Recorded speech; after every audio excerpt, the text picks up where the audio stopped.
Bom dia a todos. Todos estão bem? Sim? Que bom. Fiquemos bem, então, né? Bem, queria agradecer a casa. É sempre uma honra estar aqui. Eu não sei se... Possivelmente é a vibração que eu sinto aqui, que vocês constroem e mantêm. Não sei se é porque é de manhã, eu gosto tanto da manhã, e as nossas manhãs são tão luminosas, né? Aqui no nosso país. Então isso também é uma bênção. Mas é muito bom estar aqui, agradeço sempre. Não sei se todos sabem, mas eu prefiro não falar sozinho. Eu prefiro sempre que vocês participem, né? Então, sintam-se à vontade para me interromperem, para colocarem alguma questão, para duvidarem, para não concordarem. Eu acho extremamente importante que a gente exerça a nossa liberdade de pensamento, que a gente tenha o pensamento crítico, como Kardec sempre nos estimula a ter, e não pode ser diferente numa casa espírita. Combinado? Vamos ver se vocês não me deixarão falando sozinho aqui. Ok? Muito bem. Eu pensei que a gente poderia conversar hoje sobre uma instrução de Kardec que é luminosa, como sempre, e considerada muito importante. Também a considero muito importante, que é o lema: fora da caridade não há salvação. Esse lema fala, segundo o meu entendimento, sobre a questão do ajudar, tá certo? A caridade, né, que é filha do amor, né? Esse conceito ainda muito incompreendido por mim, muito elevado, muito grandioso, né? Que com o tempo certamente entenderei o que é. Entendo que dentro dele, do amor, existe o ajudar, né? E a caridade fala disso, né? Da gente ir até o outro e fazer ou dar alguma coisa. Mas fico me perguntando se sei ajudar. E aí abro, já que eu não vou ficar falando sozinho hoje aqui, né? Abro para que a gente chegue num conceito talvez um pouco mais sólido, mais firme, definido, sobre o que é ajudar. Quando eu sei que ajudo? Por que ajudo? Ajudar, gente, é uma obrigação? É um dever? Tenho que fazer então obrigado? Não. Bom seria que não. Tá certo? Que eu faça espontaneamente. Mas nos sentimos obrigados? Pergunto isso porque muitas vezes nas nossas conversas com o Pai, a gente, algo envergonhado, dizemos a Ele: não ajudo tanto, Senhor.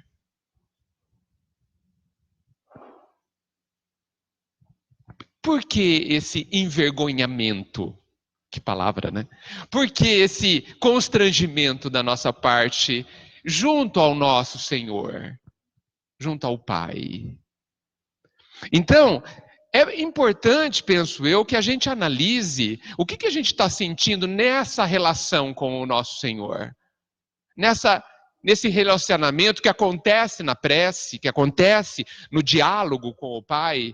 O que a gente está sentindo? Porque quando a gente fala assim a Deus, não sei se ajudo tanto, Ele continua em silêncio.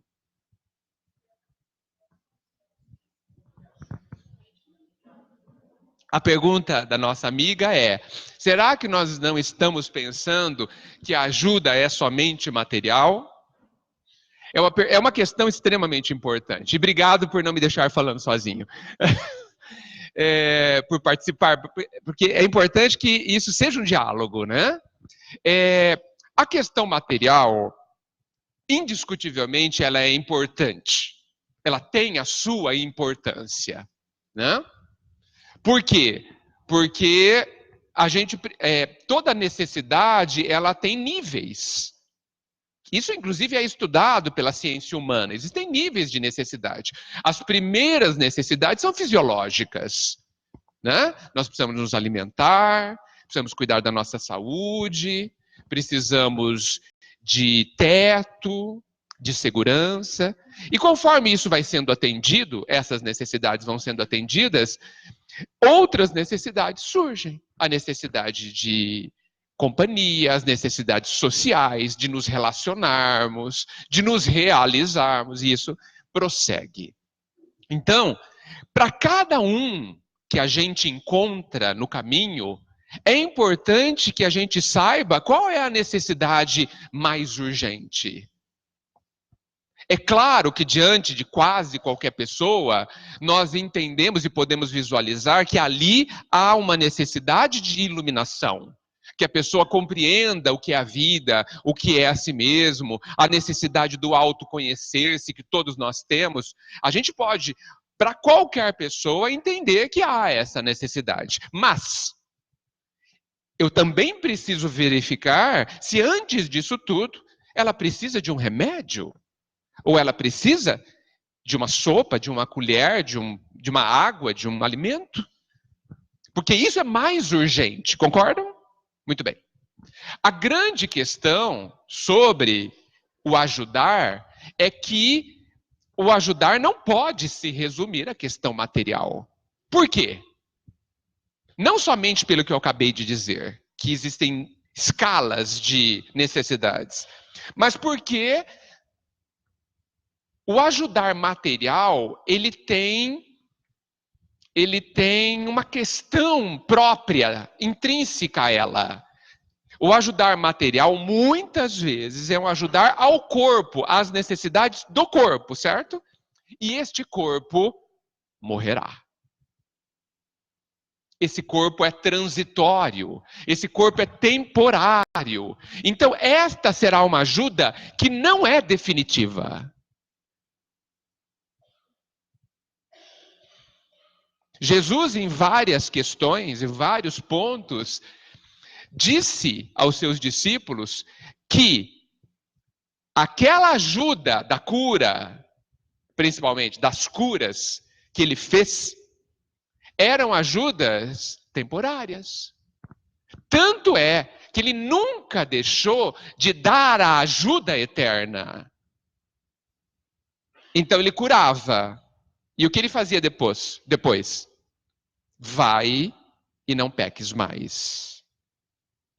Essa frase singela é a receita, o remédio, o roteiro, o mapa para que esta pessoa nunca mais precise de ajuda. Porque se nós não pecarmos mais, e essa palavra evidentemente é entre aspas, nunca mais nada vai acontecer de doloroso para nós. Tá certo pensar assim? O que é não pecar? É estarmos em perfeita harmonia com a vida. É fazermos como Jesus fez, cumprir a vontade do meu Pai. O que é cumprir a vontade do meu Pai? Estar em harmonia com a vida. E não haverá mais dores, se assim for. Eu não precisarei mais de ajuda, se assim fizer. Por quê? Porque eu produzirei tudo o que eu preciso pelo meu pensar, pelo meu sentir, pelo meu fazer. Porque é da lei que cada um tenha segundo o que faz. As frases estavam passando aqui, não à toa, certamente, e numa delas escreveu-se assim: a semente sempre produz. O que você planta? Né? Fazendo referência exatamente à lei que rege os nossos destinos. Como que será o meu futuro? Depende do que você planta. Você decide. Não é o pai que decide. O que você está plantando hoje já está escrevendo o que você colherá amanhã. Simples assim. Oi.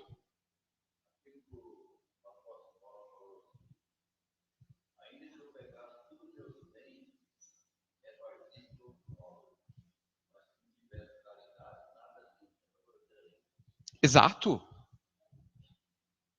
Todo mundo ouviu? É extremamente importante a questão do ajudar. Por isso que Kardec foi tão feliz em dizer que fora da caridade não há salvação. Já fortalecendo a questão de Paulo e estando completamente alinhado com a lei que diz amar ao próximo como a si mesmo. Então, a questão material, obrigado pela participação também, é extremamente importante, mas ela tem limites até de importância. Ela é importante, mas ela não é a questão mais importante. Ela faz parte do processo de ajudar dependendo da necessidade da pessoa. Mas digamos que eu tenha posses materiais.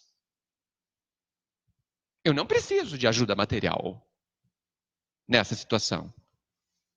Então, o ajudar a essa pessoa, precisará ser de outro nível.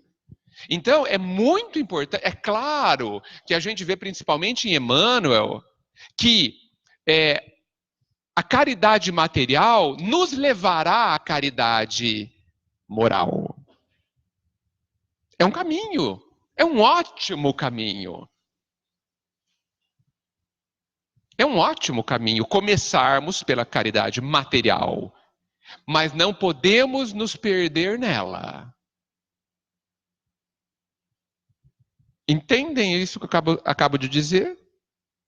O que é me perder na caridade material? É não prosseguir. Porque tudo é um caminho, né, gente? Tudo é um caminho, é um processo, é uma sequência de fases. Tudo é uma escada. Tudo nessa vida. Então, se eu começo no primeiro degrau, na caridade material, que felicidade, que importante, que bom, que eu já sou capaz de alguma forma, me preocupar com o outro.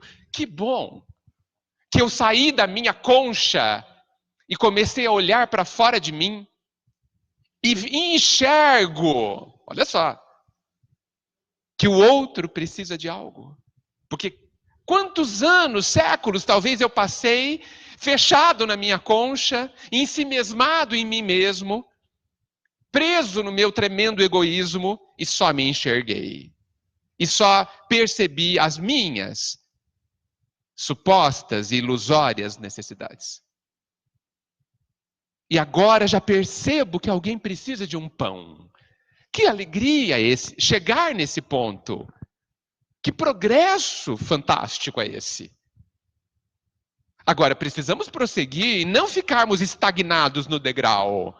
Depois de algum tempo, junto à caridade material, é certeza que o agir na caridade material nos traz condições, possibilidades de ir em frente, subir um pouquinho mais o próximo degrau e darmos além da caridade material.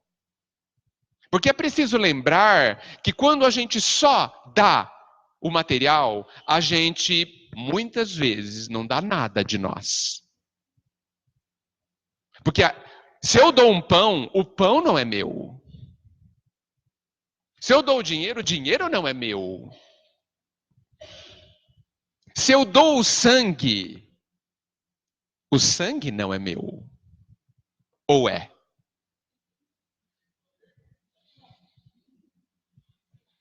Em última análise, não. Por que não é meu? Porque quando eu desencarnar, eu não vou levá-lo para lá. Isso já é um indício do que é meu e do que não é meu.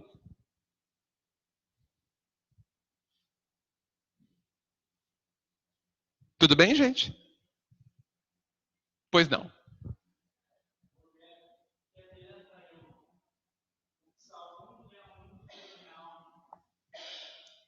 do que adianta eu ganhar o mundo inteiro e perder a alma. Talvez a gente devesse se perguntar isso todos os dias ao acordar. Para que isso norteie o que a gente faz o dia inteiro. O que eu estou procurando ganhar durante o meu dia? O mundo inteiro ou a minha alma? Então, isso está muito dentro da questão do ajudar, né? Veja que a gente ainda paira no ar a pergunta: o que é ajudar? O que é ajudar? Oi. O passe numa casa espírita é uma transfusão de amor. Sim, o passe é um ajudar. E olha, no meu entendimento, o passe é um dos ajudar mais difíceis que existe. Eu ouço na casa espírita assim: o que você faz? Eu só dou passe. Só. Talvez quem faça o passe adequadamente faça mais do que todo mundo na casa espírita juntos. Porque o passe, ele tem uma característica especial. O passe é composto por duas energias. As energias do físico, né? Quando você dá energias magnéticas do seu físico, extremamente importantes ao outro. E um componente espiritual, né? Onde essa energia não é sua. Essa energia é da espiritualidade. Só que, para que essa energia chegue até o outro, você precisa usar uma coisa: a sua vontade. Eu gosto de pensar que o passe é uma caixinha de energia que você tem, um monte de caixinha de energia que você tem no coração, ou em você, não precisa ser no coração. E você, para você dar o passe de verdade, você precisa pegar essa caixinha e entregar para o outro que está ali na sua frente. Só que essa caixinha, ela tem um peso, porque ela está cheia de coisas boas. Ela tem um peso. E não é com as mãos que você pega essa caixinha de dentro de você e leva até o outro. Não é com as mãos. Porque não dá para manipular a energia com mãos. A energia é manipulável com o pensamento. Então você precisa do seu pensamento para pegar essa caixinha, do seu querer, para pegar essa caixinha e levar até o outro. E a grande pergunta na hora do passe é: eu quero mesmo entregar a minha caixinha de energia ao outro? Quando a resposta é sim, a gente faz muitíssimo. Muitíssimo. E é tão interessante que ninguém sabe se você faz isso ou não. Porque o passe é secreto. O que acontece dentro de você é um segredo. Então o passe é um ato de ajudar gigantesco, se a gente o faz desta forma. Veja que vocês já ampliaram a questão e colocaram aspectos diferentes do ajudar. Mas eu insisto, como eu sei que ajudei? Os pais precisam ajudar os filhos. Como que vocês sabem que vocês ajudaram os seus filhos? Digamos que seu filho já tenha 30 anos, 40. Se pergunte: eu ajudei o meu filho?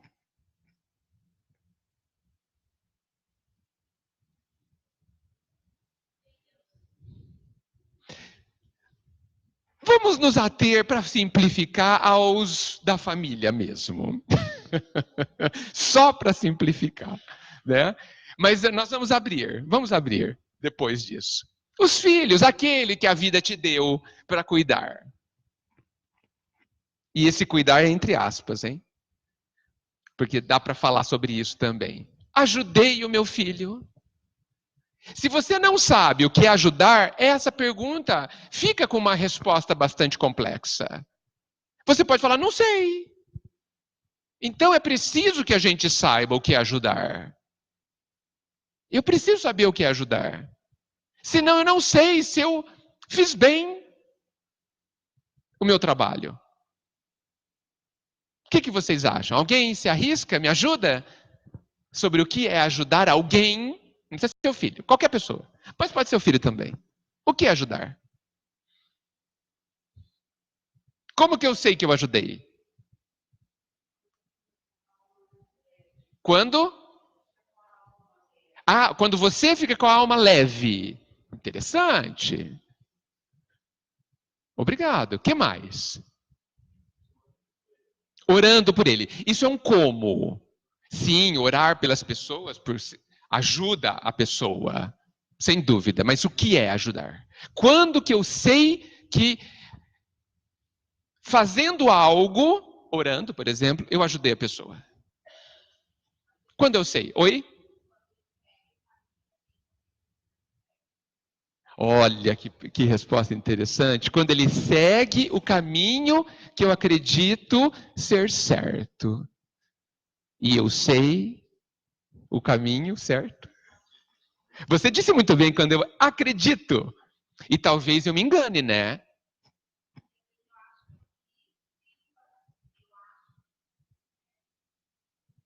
Eu acho que?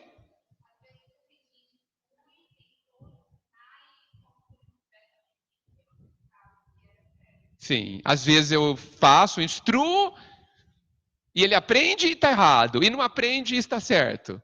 Difícil, né? Alguém pode dizer assim, não, eu sei que eu ajudei quando eu fiz o meu melhor. Podemos pensar assim também? Quando eles estão bem, o que é estar bem? Em paz. Gosto de estar em paz. E estar em paz dentro de si, né? Não devemos pensar na paz fora de nós. Ela é extremamente importante, é óbvio. A paz do mundo, a paz na família, a paz ao nosso redor. Mas a paz que está sob nosso domínio, sob nosso controle, é a interior. Eu concordo com essa definição. Nós ajudamos o outro quando a gente trabalha para que ele tenha paz íntima. Oi. Sim. A gente ajuda o próximo porque estamos ajudando a nós mesmos, né? Sim. Lá na oração de São Francisco escreve-se assim: é dando que recebemos. Por isso que a instrução é dê. Por isso que o amar é a regra. Por isso que fora da caridade não há salvação. Porque quando eu faço ao outro, eu estou fazendo por mim. Agora, existe um segredo no ajudar o outro.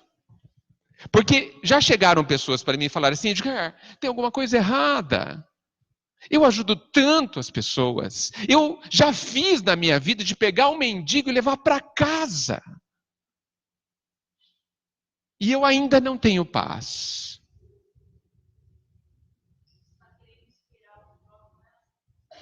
Está querendo esperar algo em troca e não é assim que funciona. Porque eu disse para a pessoa, e realmente nós temos um problema, porque a lei funciona.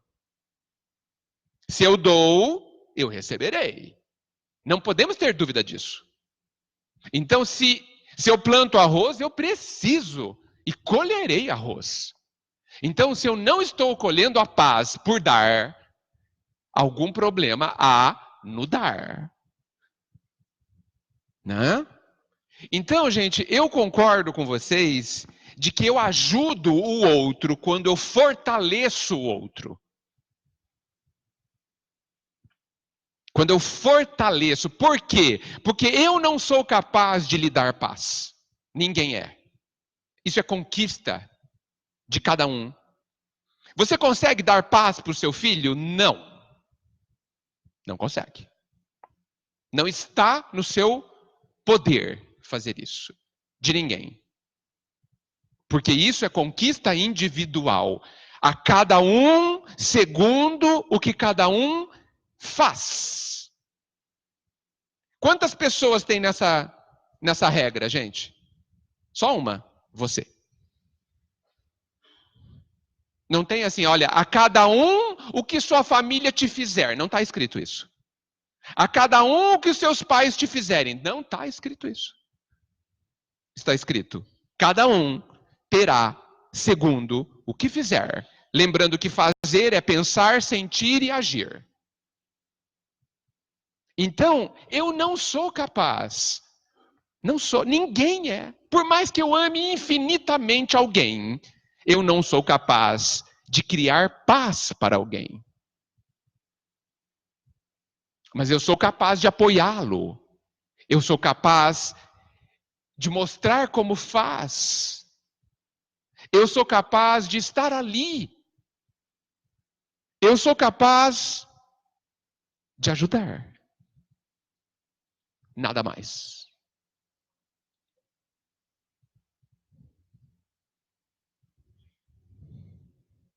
Então vejam, o Pai não é capaz de me dar a paz. Mas Ele me mostra como eu conseguirei. Entendendo e me enxergando digno de conquistar. Capaz de conquistar. Enxergando profundamente a minha essência e dizendo, você é de valor, você é capaz, levante e faça. Porque se eu fizer por você, te diminuirei. Se eu fizer por você, não acredito em você. Por isso não farei. Porque eu sei quem é você. Então é você que fará. Mesmo que eu chore. E mesmo que eu peça desesperadamente que Ele me ajude. E esse pedido, porque nós somos espertinhos, vocês sabem disso. A gente pede para Deus nos ajudar, mas na verdade, se a gente for traduzir direito, a gente peça, Deus, me livra dessa. Faça por mim. Não é isso que a gente está pedindo? É? Ele entende do jeito correto. Porque ele traduz tudo. Né? Esse negócio, Deus me ajude, ele ajuda. E geralmente a gente não gosta da ajuda do Pai. Geralmente a gente não gosta. Vou dar um exemplo. A gente pede nas nossas orações, Pai, me dê paciência. Eu sou muito estourado. Eu falo que não devo. Quando eu vi, já estraguei tudo. Me dê paciência. E ele fala, te ajudarei. E faz com que uma pessoa muito chata se aproxime de nós. Muito irritante. Por quê? Porque se ele trouxer uma pessoa muito legal, não é possível aprender alguma coisa sobre paciência. É verdade. O que você vai aprender sobre paciência com uma pessoa super legal? Nada. Essa pessoa é inútil na sua vida. Então ele te dá uma pessoa bem chata, bem irritante, que discorda de você, que critica tudo que você faz, mal-humorada. Aí você fala, essa pessoa não me ajuda. Ela te ajuda. Como ninguém. A gente devia pagar para essa pessoa. É verdade. Ué, você está lá estudando e contrata um professor para te auxiliar. Aula de reforço. O que ele te dá? Um monte de exercício para você fazer. Não é verdade. Ou ele vai lá e faz todos os exercícios para você. Porque se ele fizer, ele está te atrapalhando. E você paga para ele ainda. Você paga para ele te dar um monte de problema para resolver. O Pai nos dá de graça. E a gente reclama. Então percebam como a gente não entende o que é ajudar. Porque a gente quer, na verdade, facilidades. A gente quer não ter nada para resolver. Nas nossas orações, a gente pede de manhã que o dia seja ótimo. Para Deus, ele será ótimo. E para nós, a gente, na verdade, está pedindo um dia que aconteça exatamente como a gente planejou. Tá certo isso? E como a gente planejou é ruim para nós, normalmente. Porque a gente ainda acha que viver bem é viver sem problemas. E são os nossos problemas que podem nos salvar.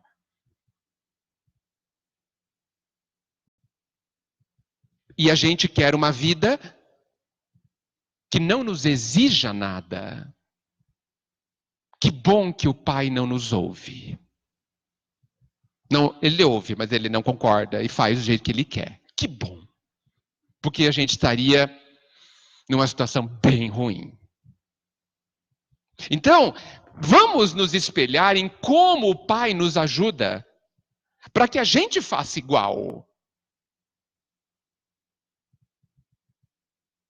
Quando Jesus curou um ou outro, porque ele não curou todos, curou muitos, mas não todos,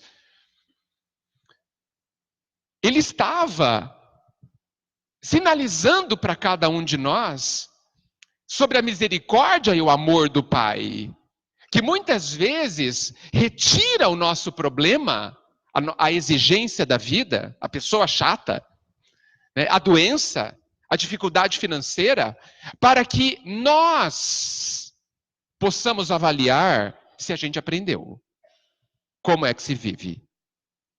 Porque se não aprendermos, o problema voltará para que nos ajude. Nós precisamos entender que tudo é tudo, hein? Que acontece conosco, sempre é a vida nos ajudando. Sempre. Não há possibilidade do amor infinito do Pai permitir que aconteça alguma coisa que nos atrapalhe o crescimento. Agora, nós somos a criança de 4 anos que não quer ir para a escola e quer continuar brincando.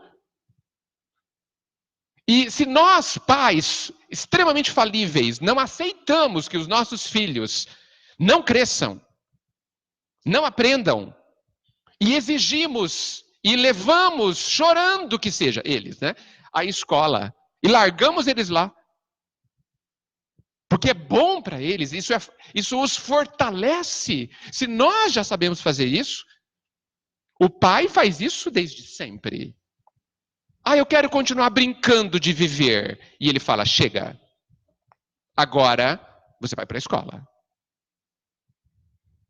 E aí a gente chora e se desespera. E ele não está nem aí. Por quê? Porque é só manhã. Porque nós não sabemos o que fazemos. Não foi isso a última coisa que Jesus nos disse? Perdoa-os, Pai. Eles não sabem o que fazem. Nós ainda estamos, muitas vezes, nessa posição. Nós ainda não entendemos sequer o que é bom para nós. Mas, felizmente, por muito amar, o Pai sabe o que é bom para nós. E nos dá o que é bom para nós. Independentemente do que a gente pensa ou concorda. Porque Ele sabe que se hoje a gente se revolta com Ele, amanhã nós o agradeceremos. Porque se nós não fizermos com os nossos filhos de 4 anos, obrigando-os que eles estudem, que eles prossigam, quando eles tiverem 30, eles nos acusarão de negligência. Eles falarão, você não cuidou convenientemente de mim. Você não me deu meios para que eu vivesse uma vida melhor. E isso é verdade. Se a gente não cuida, não cumpre a nossa responsabilidade, ajuda de verdade aqueles que nós devemos, de fato, aí no caso dos filhos é dever, é nossa responsabilidade, sim, nós mesmos nos acusaremos. Então, gente, ajudar é quando eu faço coisas que fortalecem o outro. E aí eu convido todos vocês a observarem os atos de caridade que vocês fazem, muitas vezes fazem, para que vocês chequem, que vocês verifiquem o que vocês estão ajudando, o que vocês estão fazendo, fortalece a outra pessoa ou a enfraquece? Você está criando independência ou dependência? Você está atuando para que a pessoa não precise mais de você? Ou você está trabalhando para que ela sempre precise de você, porque você precisa dela? Porque muitos de nós sofreriam se ninguém mais precisasse dela ou dele. Quantos de nós, principalmente ao envelhecer, pensam assim: puxa, eu ajudava tanta gente, hoje não ajudo mais ninguém. Não posso, não consigo.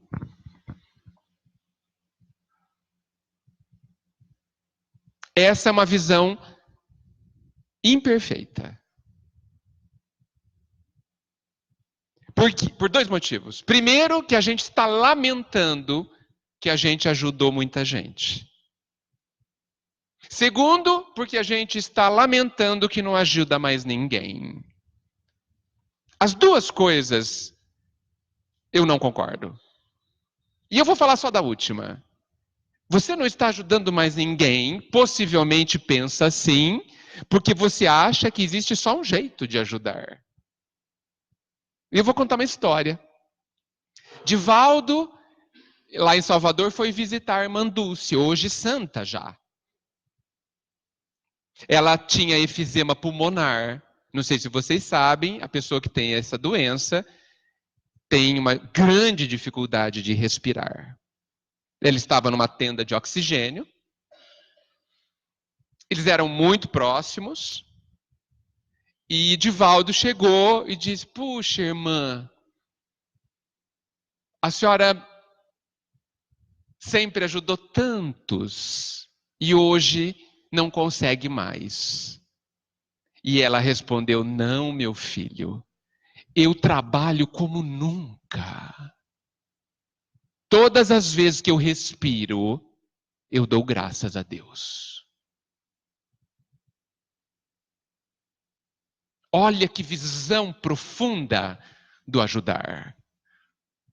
Todas as vezes que ela respira, e respirar para ela doía, ela dá graças a Deus. E o que é esse graças a Deus? É o uso do próprio pensamento, é o uso do próprio sentimento, irradiando a vida, a gratidão, para que essa energia fosse usada para o bem de muitos. Então, gente, nós, travado numa cama, só pensando, só move os olhos, mas eu penso lucidamente, eu posso trabalhar muitíssimo. Porque a minha energia mental, o meu pensamento, o meu sentimento, são as grandes energias que nós temos. Nós, ainda tão materializados, achamos que o fazer é com as mãos. E as mãos podem tão pouco. Tão pouco. A gente se deslumbra com os prédios que as nossas mãos constroem. Mas elas podem tão pouco. Porque o nosso pensamento e o nosso sentimento são capazes de tocar a alma. E as nossas mãos não são capazes. E o que as nossas mãos tocam, desaparecerão amanhã. Mas o que o nosso coração toca no outro, é para sempre. Então nós precisamos entender definitivamente quem somos nós. E nós não somos um corpo que envelhece ou que adoece. Nós somos essa luz que está dentro deste corpo, novo ou velho, e que nunca será limitado. Nunca. Essa luz que brilha será restrita ou restringida, a não ser pelo nosso pensamento pequeno, nosso pensamento estreito, que não nos enxerga filhos de Deus, luzes que somos. Então, gente, o ajudar, ele pode ocorrer em qualquer situação. No livro Boa Nova, que é, ao meu entendimento, um dos mais grandiosos livros que nós temos, ali junto com o Evangelho, junto com Paulo e Estevão, Boa Nova compete forte. Filipe, Tiago, não sei, um dos discípulos pergunta para Jesus: estou me sentindo um pouco adoentado, Senhor. Não sei se conseguirei ajudá-lo na obra divina do reino dos céus. Esse capítulo chama Fidelidade a Deus.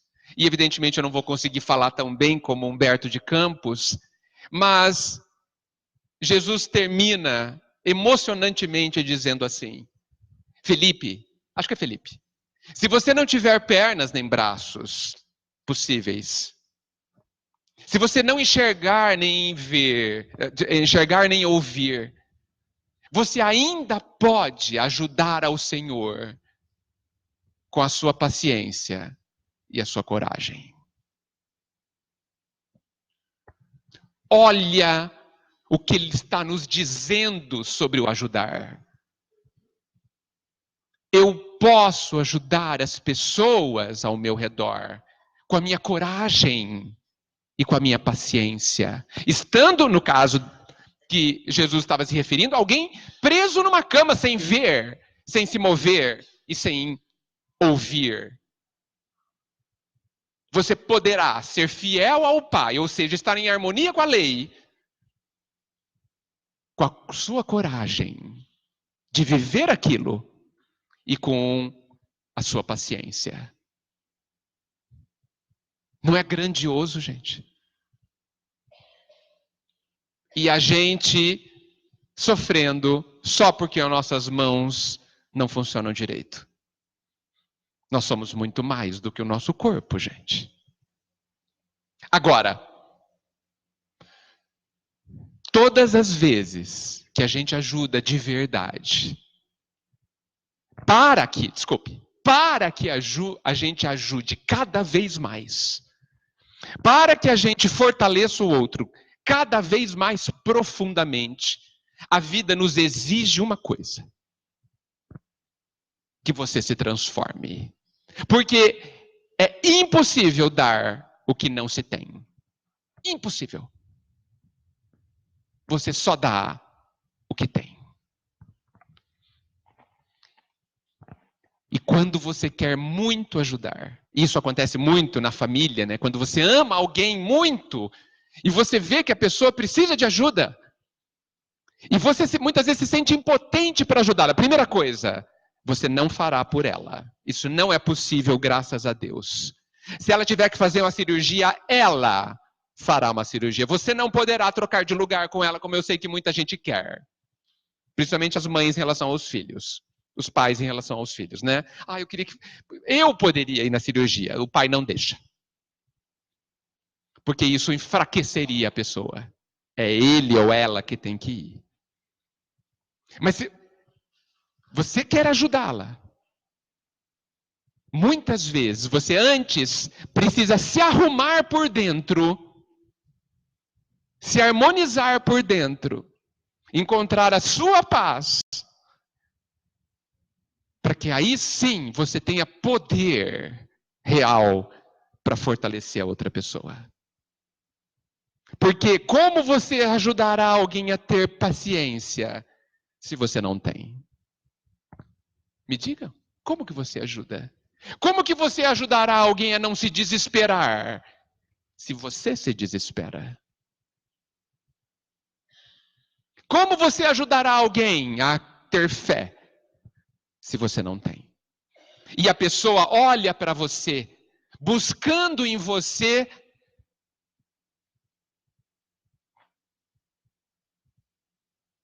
o exemplo do que ela precisa fazer.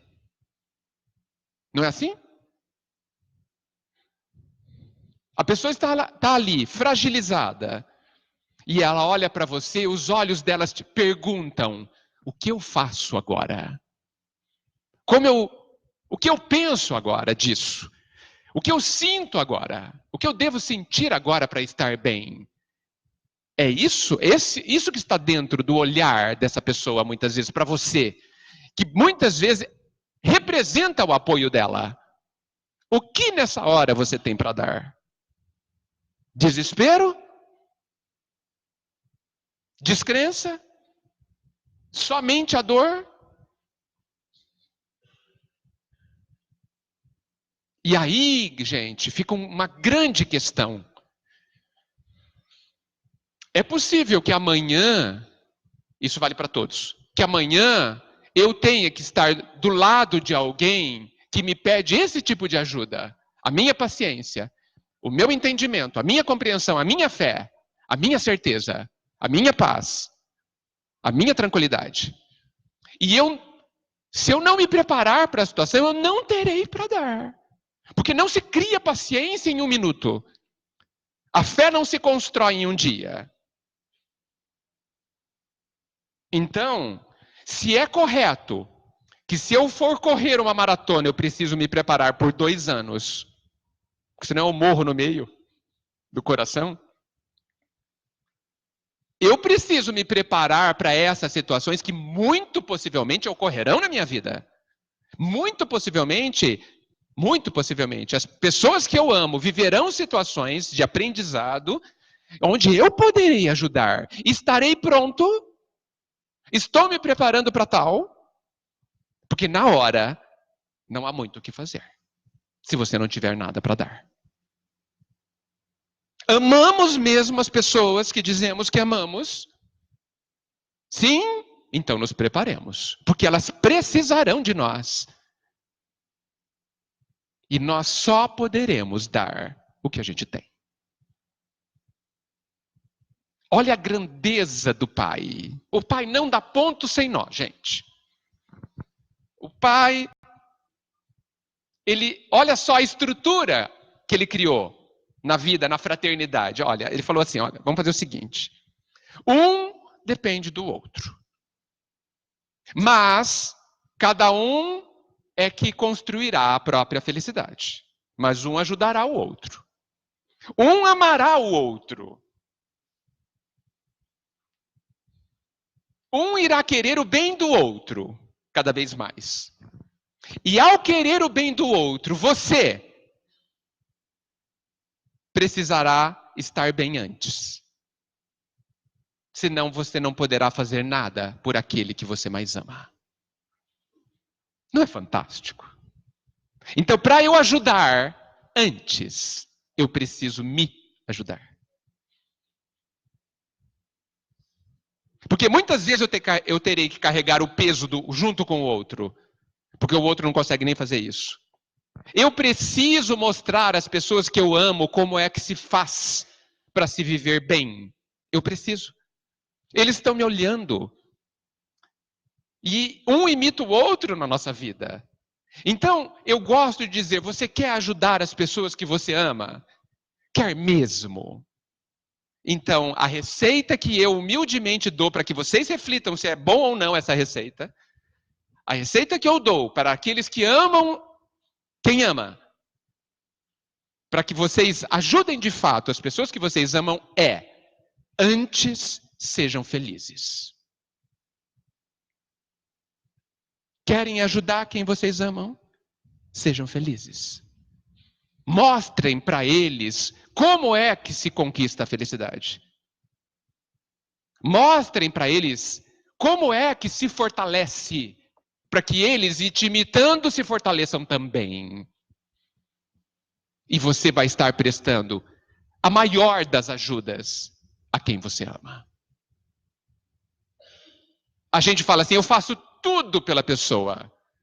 Pois então, no meio desse tudo, tem que estar você crescer, você ser feliz. Eu tenho mais um minuto? Jesus, para terminar realmente, nos ensinou na parábola do óbolo da viúva sobre o ajudar, né? Lembram dessa parábola? Pois nesse livro Boa Nova, que, como eu disse, é divino, Jesus conta um trechinho a mais dessa parábola que não está nos evangelhos. Então, só para contextualizar, Jesus foi ao templo de Salomão, em Jerusalém, junto com os discípulos. E tem um lugar lá que, eu não sei como chama, é uma arca, onde as pessoas colocam as suas oferendas ao Pai, a Deus. E, evidentemente, naquela época, mas só naquela época, a gente gostava de se mostrar para os outros. Né? Hoje a gente já superou isso. Né? Então ia lá os ricos e deixavam 20 moedas de ouro. E todo mundo na sala falava, oh, fulano deixou 20. Aí, porque é uma competição, né? Outro ia lá e colocava 22 moedas de ouro. Oh, né? E essa cena acontecia lá todo o tempo. Jesus, vendo aquilo, observava, quando entrou uma senhora velhinha, humilde, e se aproximou desta arca. Todos olharam para ela. Os grandes e poderosos olharam e já começaram a ironizar. O que será que ela poderá dar a Deus? E ela tirou da sua bolsa a menor das moedas do tempo e entregou a Deus. E riram gostosamente dela. Mas Jesus levantou a voz e disse: em verdade, quem deu mais do que todos foi a senhora, a viúva, que deu da sua própria necessidade, tirando da própria boca e entregando a Deus. E isso calou a todos, evidentemente, pela autoridade que vinha de Jesus e pela verdade incontestável. E a sala, todo mundo ficou desconfortável, o salão começou a se esvaziar. Tipo assim, é melhor eu ir embora. Né? E eles começaram a sair de fininho. Né? Jesus e os discípulos ficaram últimos a saírem da sala. Jesus à frente começou a sair em direção à porta. O salão vazio. Quando alguém, um dos discípulos, diz para ele assim: então a viúva deu mais do que todos. E ele disse sim. Nessa hora ele se vira e diz: mas quem deu mais do que a viúva foi aquela senhora que limpa o chão do salão, dando de si. Ela deu dela. Porque até a moeda que a viúva deu não era dela. Porque todos os recursos materiais não são nossos. Nem o nosso corpo é nosso. Nem o nosso sangue é nosso. Tudo é do Pai. E Ele nos empresta para que a gente aprenda a viver e a usar. Mas aquela que deu a boa vontade no trabalho, a adoração, era o entendimento dela dizia: a minha parte que eu dou ao Deus é limpar este salão. E isso, percebam, ninguém consegue detectar. Mas Jesus, que vê além, vendo no coração dela, porque não basta fazer, não basta limpar, tem que limpar com amor. Tem que limpar com sentimento. E ela fazia isso. Então ela deu mais do que todos. Nos indicando que se nós quisermos sermos felizes, a gente precisa conquistar coisas dentro de nós. Entendimento, compreensão, fé, etc, etc. E dar isso que fica dentro de nós. E aí sim, conquistaremos a paz. Eu agradeço muito, muito vocês não me deixarem falando sozinho. Né? Foi muito bom essa conversa, foi muito boa. E eu gostaria demais que a gente pensasse, olhando para dentro, no que tem já dentro de nós, que não é pouco, viu? Não é pouco. Mas geralmente a gente guarda, a gente tem medo, muitas vezes, de dar o que já está de grandioso dentro de nós. Temos medo de nos envolver, temos medo dos próprios sentimentos nobres que existem dentro de nós. Nós podemos dar para sermos felizes. Que Jesus esteja nos nossos corações. Muito obrigado.